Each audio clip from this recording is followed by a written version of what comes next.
of jy iets kry uit hierdie psalms of uit hierdie spreuke wat my as mens regtig kom aanraak.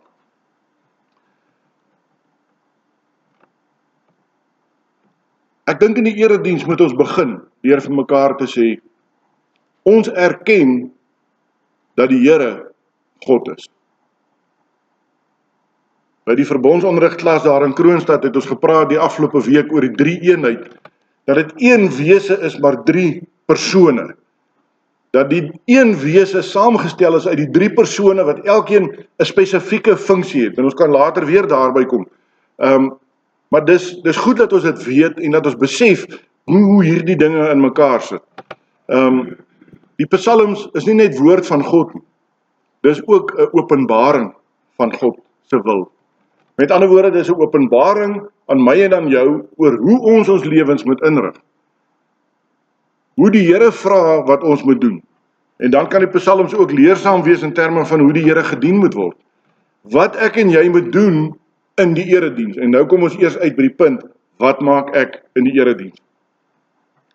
As 'n mens hierdie kort psalm 100 wat ek vanaand gelees het deurlees, dan sien jy dadelik raak dat dit 'n psalm is vol van verskillende opdragte. As jy jou vinger so vinnig vat en lees en net so gaan, dan sien jy in vers 1 staan daar juig, dien, kom voor hom, eer, erken hom, gaan bidde, dank hom, prys hom. Dis die hele psalm deur, as jy so met die vinger gaan lees soos wat ons kinders was, dan kry jy hierdie woorde. Dis 'n klomp opdragte wat die Here doen. 'n Hele lysie, maar as jy nou op 'n preekskets gaan kyk, dan sal jy sien dat hierdie hele lysie opdragte ook is aan 'n mens se hart.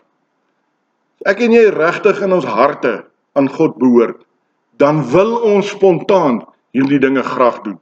Een sentrale gedagte wat al die ander se dieptebedoelings netjies saamvat, is daardie een wat jou hart omskryf. En daarom sê die Here ook in sy woord, bewaar jou hart die meeste van alles. Want jou hart het 'n invloed op jou denke, het 'n invloed op jou menswees, het 'n invloed op jou manier van praat, het 'n invloed op hoe jy jou medegelowige of jou medemens wat jou pad kruis maandag tot Vrydag of tot Saterdag, hoe jy hom gaan hanteer. En as Christus in jou hart is, dan is die eerste ding wat by jou moet opspring, as Christus in my hart is, moet ek hierdie persoon hanteer soos wat Christus dit sou doen. So daarom die opdrag, bewaar jou hart.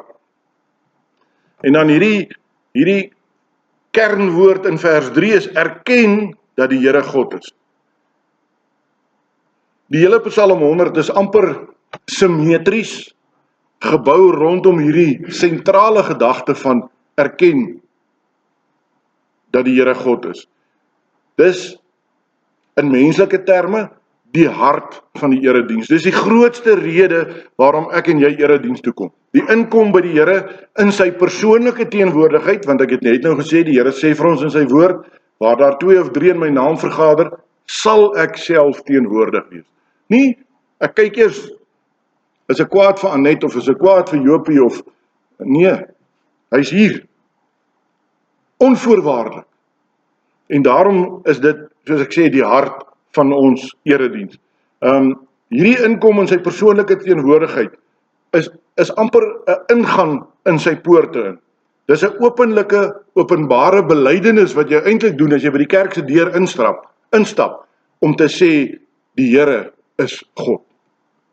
So jy sien, daar is meer as een ding wat eintlik half onbewustelik gebeur wanneer jy die behoefte kry om kerk toe te kom. En hoekom kry jy die behoefte om kerk toe te kom? Ek het al verwys daarna, toe ons sulke klein kindertjies was, my ma altyd gesê, luister na daai stemmetjie, en as daai stemmetjie vir jou sê nee, dan doen jy dit nie. Nou besef ek vandag, dat dit maar moeder se manier was, om vir ons bewus te maak van die Heilige Gees. Die Heilige Gees werk dit in jou, om op te kom na die erediens, om op te kom na die Here. So as jy in jou kar klim en kerk toe ry, dan kan jy vir jou vriende sê, kom saam. Of jy kan vir hulle sê, maar vertoef maar 'n rukkie, drink so 'n bietjie koffie, ek is nou terug. Of jy kan dalk vir hulle sê, kan ons nie die afsprake 'n bietjie later maak nie, ek wil net eers gou graag kerk toe gaan. Dan is dit baie sterk getuienis wat jy van jou kant af doen. Nou wat is die algemene verskoning? Hoekom kom mense in die kerk toe nie? Hoe my kinders kuier die naweekie. Bring jou kinders saam. Dalk is dit die geleentheid waar 'n kind se oë oopgaan.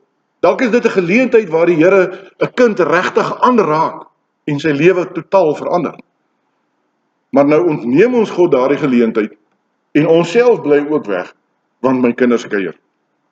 In sy woord beveel hy, kom voor my aangesig met gejubel. Nou daarvan sal Rian nou baie hou, want die gejubel is sy deel van die erediens. As Rian hier gesit het en traag gespeel het en draderig gespeel het, dan sou dit geklink het ons is by 'n begrafnis. Maar omdat ons met gejubel voor die aangesig van die Here kom, ons lees in die Ou Testament, die volk het gedans tot eer van God. Ons moet met ander woorde met 'n ingesteldheid kom van, ek wil jubel tot eer van die Here. En dis presies wat ek doen, omdat hy God is. Hy mag dit vra, hy mag dit van ons eis. As ek erken dat hy God is, as ek erken dat hy my gemaak het en dat ek deel van sy volk en sy kudde is, dan kan ek en jy nie anders as om hom te gehoorsaam nie. En dis hoe hy wil hê dat ek moet bely dat hy God is. As jy eers hier is elke woord, elke gebed, elke lied wat ons sing, alles saam is hierdie een groot belydenis. Die Here. En ons moet eintlik sê, my Here, hy alleen is God.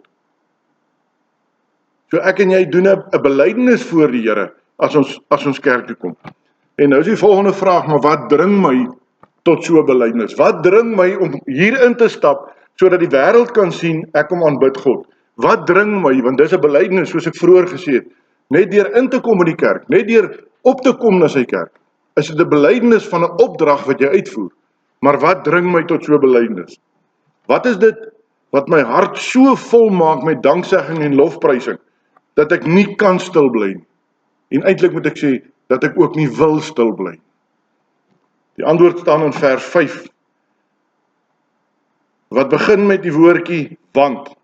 En dis 'n groot rede, my daaglikse ervaring van die goedheid van die Here, my ervaring van sy eindelose liefde in my lewe, die wete dat hy getrou is en dat hy altyd daar is.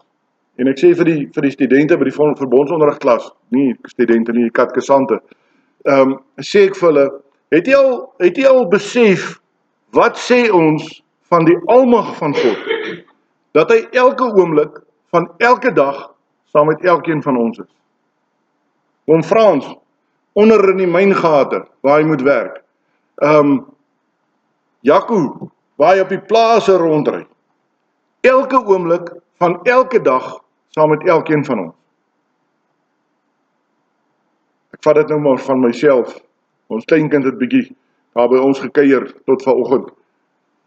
En om al die lyne net by mekaar te hou, is chaos. Ons kry tussen byna net wat 2 is, kry ons dit nie eers altyd gedoen.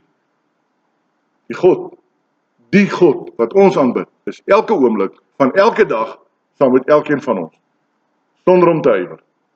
Dan besef mens hoe groot is die God wat ons aanbid. As ons praat van almag, dan besef ons 'n klein fraksie van die grootheid, van die almag van die God wat ons aanbid.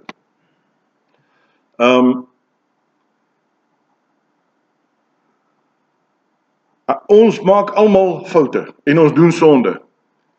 Sy groot werke, ook sy skepingswerk, alles wat ek ervaar en meemaak, sien en hoor en ruik en voel ek hom.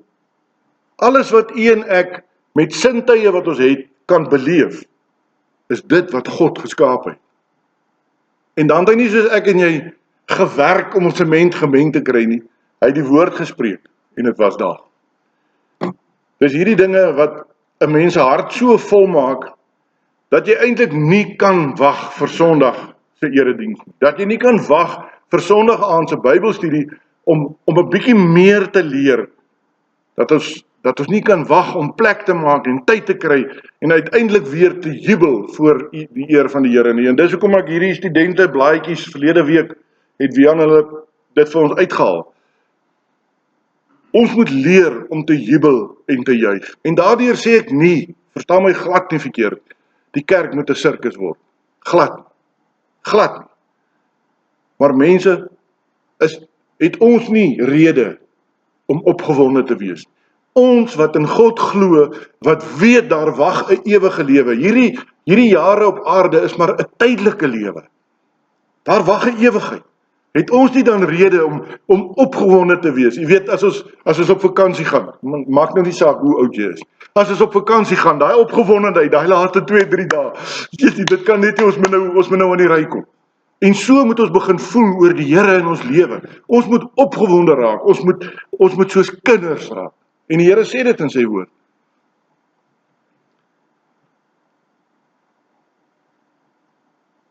Ek dink met dit wat ons tot nou toe gesê het, is daar meer gesê as wat u dalk mag dink. Dit beteken dat ek elke dag lewe met die oog gerig op volgende Sondag se erediens. Dit moet vir my 'n wonderlike lekker geleentheid wees waar die Here met my as sondaar mens kom praat. Ek is elke dag besig om ervarings en gedagtes bymekaar te maak wat my Sondag met opgewondenheid in my hart laat erediens toe gaan. Ek wil amper sê, ek en Annette doen dit van begin Januarie af. Ons jaag van die een erediens tot by die volgende een. Ek moet 'n gejaagdheid in ons kry om by die Here uit te kom. Vir 6 dae moet ek en jy, dis in aanhalingstekens, op eie stoom aangaan, as ek nie Sondag in die kerk was. Geen voertuig hier buite kan ry as sy brandstoftank leeg is. Hoe moet u en ek verwag, kan ons ry as ons nie eenmal 'n week ons brandstoftank kom volmaak? As ons nie kom kragput, in baie gevalle dankbaar is as mens die woord hoor, maar in baie gevalle opgewonde is en die tank volmaak vir dit wat in die week voorlê. As ons eredienste op 'n Sondag maar flouerig en ongeïnspireerd afgaan, as die lofsang nie wil jubel en juig nie, dan lê die fout nie primêr by die wysies wat ons sing nie, maar by die harte waaruit hierdie lied na vore kom. En daarom het ek vanaand gesê, Rian, stop, kom ons kry net die mense laat ons sing. Dit moet tog vir ons lekker wees om die Here te loof. Elke oggend se oë oopmaak is genade uit sy hand. Daarom kan dit vir ons lekker wees en moet ons juig. 'n ongeïnspireerde erediens verraai dikwels niks minder nie as dat God se kinders in die week wat verby is, blind en doof en onsensitief was vir daardie goedheid wat ons nou in goedertierenheid God se goedheid en guns beleef het. Dat hulle harte leeg is en niks het om oor te juig nie. En lekker singwysies gaan hieraan niks verander nie. Die hartsgesindheid gaan 'n psalm of 'n gesang of dan die studentebundel totaal verander. Nou hoop ek jy luister mooi, want ek gaan nou as ons aan die einde weer 'n lied of 2 sing, gaan ek nou vergelyk met hoe dit voor ons praat gelyk het en geklink het en dan nou daarna. God se goedheid, sy guns, veroorsaak dat ek en jy nie leeg sal uitgaan. Al is dit iets kleins wat u en ek vanaand opnuut hoor of opnuut aan dink, dis iets wat God vestig in ons onderbewusheid. Jou volgende erediens begin al hierdie Sondag as jy uit die kerk uitstap. Want dan begin jy al dink oor volgende week. En daarom probeer ek so gereeld as moontlik die skrifgedeelte en die tema op die laaste so by donderdag probeer ek dit vir Trudy stuur wat nou admin is op al die groepe, dat sy dit kan uitstuur met die doel, gaan dink so lank bietjie na, gaan lees dalk die skrifgedeelte en as jy die tema sien, wat gaan die dominee vandag sê? Wat het die Here op sy hart gelê om vandag aan ons te kom oordra? Ons dra die hele lewe saam in die erediens en ons bely daarom met juigende harte dat die Here God is.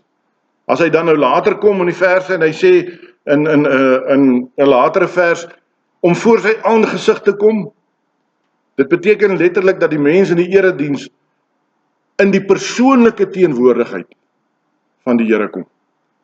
As ek en jy met die regte gesindheid na 'n Bybelstudie toe kom, dan kom ons in die persoonlike ruimte van God in. Dan is ons deel van God. In die Ou Testament, in die tempel erediens, was dit maklik om te verstaan, want die heerlikheid van God was regtig daar in die allerheiligste van die tempel. God het daar gewoon. In die Nuwe Testament, in die Nuwe Testamentiese erediens, is dit nie heeltemal so tasbaar nie, Maar tog is dit nie minder waar nie. Die verskil is, in die Nuwe Testament het God gekom om die beloftes van die Ou Testament te vervul. So ons het nie meer nodig om die tasbare ark in die allerhoogste te hê nie, want hy is hier, hy is by my, hy is by Trudy, hy is by Jan, hy is by elkeen van ons. So ons hoef nie meer die oog op die ark te hê nie, want Jesus Christus is by ons. Die Here is immers daar, sê ek, waar 2 of 3 in sy naam by mekaar kom en hom aanroep. En die Here is regtig hier teenwoordig in sy Heilige Gees. Die Here is regtig hier in die verkondiging van sy woord, want om Bybelstudie te doen is niks anderster as om die woord van die Here te verkondig nie. Dis nie net simboliese taal nie, dis nie net wensdenkery nie, dis regtig so. As die hartsgesindheid ingestel is op God, dan beleef 'n mens sy teenwoordigheid. Hierdie persoonlike teenwoordigheid van die Here is vir ons 'n ervaring van die erediens. Is dit in hierdie erediens vir ons van allergrootste belang. Daarom weer probeer ek die skrifgedeelte en die tema stuur, lees dalk die skrifgedeelte, oordink dit 'n bietjie, sodat wanneer jy hierin kom, is u hartsingesteldheid om te kom hoor wat God vanoggend vir ons wil sê. Dit is ook baie duidelik in Psalms 42, 43 en 84.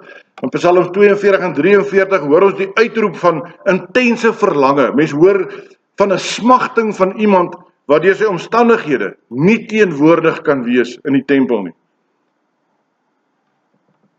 Hy is ver weg van die tempel daar in Jerusalem. Hy is in die Hermonberge in die noorde van Palestina. Nou as u die kaart van die Ou Testament het, dan sou u sien, in vandagse terme kan ons seker praat van 'n 150-200 kilometer ver van die tempel af. So prakties was dit, onthou, hulle het nie voertuie gehad nie, hulle het met die voet geloop. Was dit net nie moontlik om by die erediens te kon uitkom nie. En dan het hierdie 'n tipe van 'n, hoe moet ek dit nou uitdruk, 'n wildernis gewees waarin hierdie persoon homself bevind het. Hy is omring deur die brute krag van die natuur. Dis eintlik 'n plek waar ons as gewone mens sal bang word. Maar steeds het hy hierdie behoefte om in die erediens te kom. En dan wil ek net ietsie sê oor dit ook. Dis natuurlik die ander kant van ons ervaring. God se woord gaan nie oor 'n belewenis nie. Dit gaan oor die teenwoordigheid van God in my hart. So, wanneer die charismatiese kerke kom met hierdie verskriklike belewennisse, ek vertel altyd vir die kinders, ek sê, dis vir my, die van u wat hulle hartmonitor gesien het, dis vir my 'n sprekende voorbeeld van hoe hulle godsdiens werk. Pliep, pliep, pliep. Elke Sondag, elke samekoms is daar 'n oplewing, en dan raak dit weer weg. Waar wanneer ons na die gereformeerde, na die Christelike geloof kyk, dan sê ons kyk na die geloof as wat ons kyk na die sykant van 'n stel trappe. Ons beweeg op hierdie vlak, nou leer ons iets, nou is ons by die tweede trappie, nou moet ons daar probeer bly leef. Dan leer ons iets, dan is ons by die derde trappie. En so groei ons in die geloof. Daarom dat ons ook sê, ons staan nie kindernagmaal voor. Daardie kind moet eers groei in die geloof, sodat hy die volle werklikheid van nagmaal verstaan, sodat hy nie 'n oordeel oor homself eet of drink nie.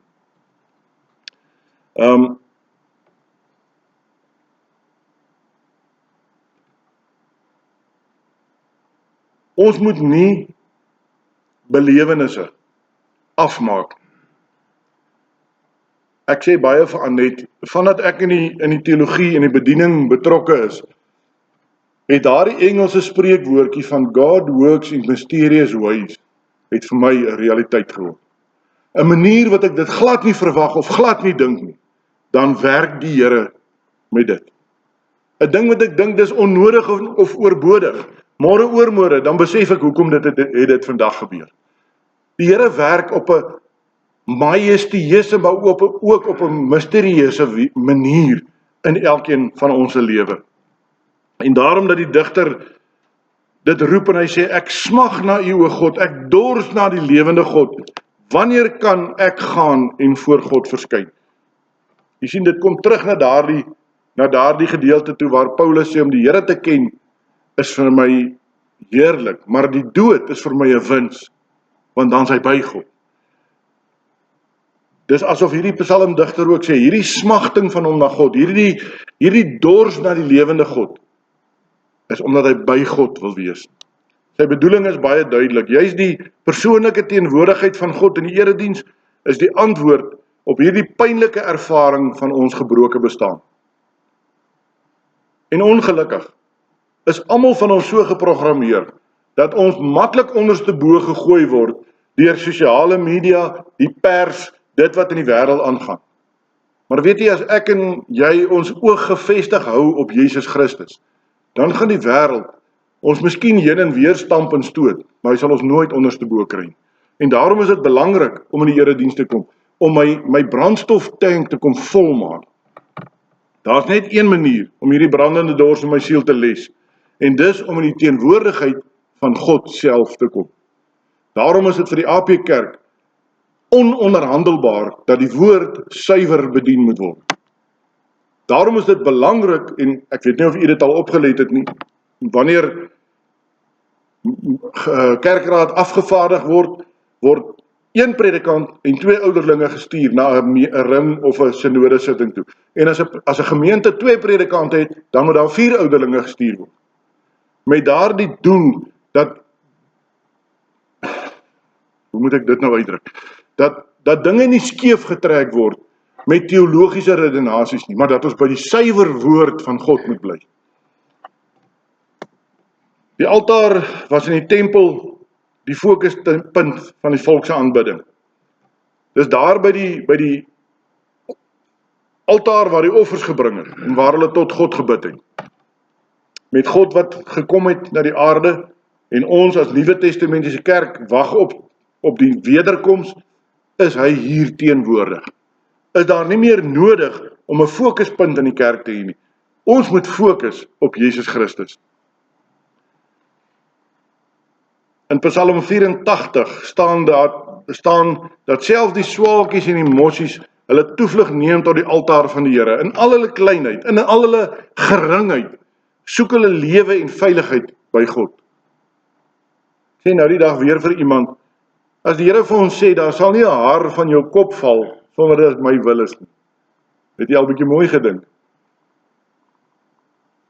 As ons net een kop se hare vanaand moet tel, en dan moet ons nou maar kies, oom Frans, of Dani, en ek pik nou nie op julle nie, maar julle het die minste hare, dan gaan ons baie lank besig bly, om net daardie hare, Joopie is ook amper daar, gaan ons baie lank vat om daardie hare te tel. Die Here sê, daar sal nie een haar van jou kop val, sonder dat dit my wil is. Dan besef ons weer 'n deeltjie van daardie almag van God. In die Ou Testament is hierdie offerdiens wat daar plaasgevind het rondom die altaar, genoem die bediening van versoening. Die wonderlike is dat Paulus in 2 Korintiërs 5 vers 18 ook van hierdie bediening van versoening praat, maar dan praat hy van Jesus Christus. Hy sê, God het aan ons die bediening van versoening toevertrou. Die boodskap van versoening staan daarin dat God deur Christus die wêreld met homself versoen het. En die mense het hulle oortredings vergewe en nie toegereken word. Nou ek dink nie, met alle respek, ons besef die impak van dit, van hierdie stelling nie. God het deur Christus die wêreld met homself versoen. Dis wat ek vanoggend in die preek gesê het. As God so ywerig is, so haastig is, so gretig is, om my as sondaar mens ten volle te kwyt te skeld, hoe kan ek nie vir Trudy wil kwytskeld van dit wat sy aan my verkeerd gedoen het? As die almagtige God dit wil doen, hoe kan ek dit nie doen nie? Hoe kan ek aanhou moeilikheid soek om net 'n punt te probeer bewys? Dan moet ek die vraag vra, hoe lyk jou hartsgesindheid? Is die Here werklik in jou hart? Of gaan dit oor my en my saak? Om deel te neem aan die erediens op 'n Sondag in die kerk, is om deel te kry aan hierdie bediening van versoening. In Psalm 43 vers 3 roep die digter uit, hy sê, stuur u lig en u waarheid, dat die my lei en my bring na u woning. En 'n bietjie later in Psalm 84, kom die psalmdigter en hy sê, die Here God is 'n son en 'n skild. Hy sal genade gee en eer. En weet jy, ek sê vir die verbondsonderrig kinders, God vra nooit iets van my of van jou, voordat hy nie eers gee nie. Hy gee eers sy seun, dan vra hy 'n lewe van dankbaarheid. Hy gee eers versoening, dan kom vra hy, aanbid my. Hy kom na die erediens, hy reël die erediens, en hy sê vir ons, kom luister, kom vul jou brandstoftank. Ek sien net die deur beweeg, net kyk of daar nie iemand is. Dis van niemand anders, as u en ek sing, as van Jesus Christus wat ons sing. En daar is so baie mooi liedere. Ek persoonlik is versot op die oorwinningslied. Want as mens gaan luister en gaan lees die woorde van die oorwinningslied, dan is dit so ongelooflik mooi. Hy sê self vir ons in Johannes 8 vers 12, ek is die lig vir die wêreld. Ek is die waarheid. Hoekom soek ons verder? Hoekom laat ons ontstig deur mense en hulle dinge? As God sê, ek is die lig vir die wêreld. Ek is die waarheid. Is dit nie juis Jesus wat die son van God se redding is vir ons nie? Is dit nie juis in hom dat ons genade op genade daagliks ontvang nie? Ons kan God nie in die erediens ontmoet en in sy persoonlike teenwoordigheid kom, as ons dit nie in die persoon van Christus doen nie. Hy sê immer self vir ons in Johannes 14 vers 6, niemand kom na die Vader, behalwe deur my nie. En juis, hy is hier, reg by ons. Deur middel van sy Heilige Gees, skep hy vir jou en vir my, die ou mense, 'n direkte lyn. Ons hoef nie meer deur die sentrale te gaan nie, ons hoef nie meer dit of dat te doen nie, ons kan direk met God praat, want Jesus Christus het dit vir ons geskep. Vertrou op God, en moenie hardkoppig wees nie. Wat is die resultaat van die erediens waar jy God regtig ontmoet? Het jy al bietjie gaan dink daaroor? As ek en jy God werklik ontmoet in die erediens, wil ek vanaand vir u sê, swaar kry sal nooit jou meester word. Bekommernis sal jou nooit dryf tot depressie. Psalm 92 vers 12 sê dit nog sterker. Ek sal, omdat ek by die Here was, neerkyk op my vyande en nie vir hulle bang wees. Maar dan moet die hartsgesindheid reg wees. Dan moet jou ingesteldheid teenoor God reg wees. Die rede daarvoor, net soos 'n mens jou hele lewe saamdra in die erediens in, so dra jy ook die erediens hier saam uit in jou lewe. Getuig my in jou lewe van 'n erediens, daar waar mense ons pad kruis.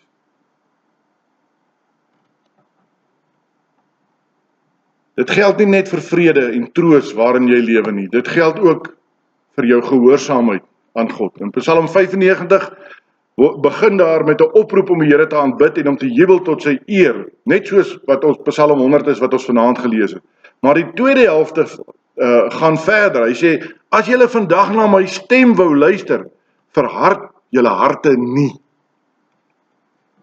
So jy sien, die Bybel sê op soveel plekke, jou hart is tog die kern van jou menswees. En dan kom die Here en hy sê, bewaar jou hart meer as enigiets anders. Want hy weet as jou hart bewaar is, dan is jou totale menswees en ingesteldheid op ons Here Jesus Christus gerig. Jy kan nie wegstap uit 'n erediens, en daarmee wil ek afsluit, waar jy bely dat die Here God is, waar jy hom geprys het vir sy groot werke en sy liefde en sy trou, en waar jy ervaar het hoe jy in Christus gelaaf en getroos is, en tog nog 'n lewe van opsetlike eie willigheid en ongehoorsaamheid gaan volg.